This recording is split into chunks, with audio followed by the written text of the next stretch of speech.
क्या आपने कभी सोचा है कि एक राजा अपनी ही आलस की वजह से बीमार हो जाए? आज की इस प्रेरणादायक कहानी में जानिए कैसे एक साधु ने बिना दवा के राजा को फिर से स्वस्थ बना दिया। पूरी कहानी सुनिए और सीखिए एक जरूरी जीवन मंत्र, हेल्थ इज वेल्थ। एक समय की बात है, एक उदार और दयालु राजा रहता था। लेकिन प्रजा अपने राजा से खुश नहीं थी, क्योंकि राजा बहुत आलसी था। वह खाने और सोने के अलावा कुछ भी नहीं करता था। वह दिन, हफ्ते और महीनों तक अपने बिस्तर पर ही पड़ा रहता, या तो कुछ खाता रहता या सोता रहता। राजा बिल्कुल सुस्त और निष्क्रिय हो गया था। यह देखकर प्रजा राजा की सेहत को लेकर चिंतित होने लगी। एक दिन राजा को एहसास हुआ कि वह अपने शरीर को हिला भी नहीं पा रहा है, यहाँ तक कि अपना पैर भी नहीं। वह बहुत मोटा हो चुका था और उसके दुश्मन उसका मजाक उड़ाने लगे। वे उसे मोटा राजा, भारी भरकम राजा जैसे नामों से बुलाने लगे। राजा ने अपने राज्य के अलग अलग हिस्सों से अनुभवी वैद्यों और डॉक्टरों को बुलाया और उन्हें भारी इनाम देने का वादा किया, ताकि वे उसे फिर से स्वस्थ बना सकें। दुर्भाग्यवश कोई भी राजा की सेहत ठीक नहीं कर सका। राजा ने बहुत सारा धन खर्च किया, लेकिन सब व्यर्थ गया। एक दिन एक साधु उस राज्य में आया। उसने राजा की खराब सेहत के बारे में सुना और महल में मंत्री को बताया कि वह राजा को आसानी से ठीक कर सकता है।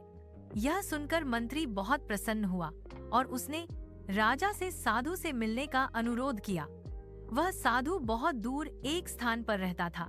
चूंकि राजा चल फिर नहीं सकता था, उसने मंत्री से कहा कि साधु को महल में बुला लाया जाए, लेकिन साधु ने मना कर दिया।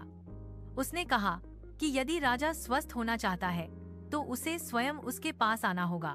बहुत प्रयासों के बाद राजा साधु के निवास स्थान पर पहुंचा। साधु ने राजा की प्रशंसा करते हुए कहा कि वह एक अच्छा शासक है और जल्द ही फिर से स्वस्थ हो जाएगा। उसने राजा से अगले दिन इलाज के लिए आने को कहा और यह भी बताया कि इलाज तभी होगा जब राजा पैदल चलकर आएगा। राजा कुछ कदम भी चलने में असमर्थ था, लेकिन अपने सेवकों की सहायता से वह साधु के पास पहुंचा। दुर्भाग्यवश उस दिन साधु वहां नहीं मिला और उसके शिष्य ने राजा से अगले दिन आने का अनुरोध किया। यह सिलसिला 2 सप्ताह तक चलता रहा। राजा कभी साधु से नहीं मिल पाया और न ही उसका कोई इलाज हुआ।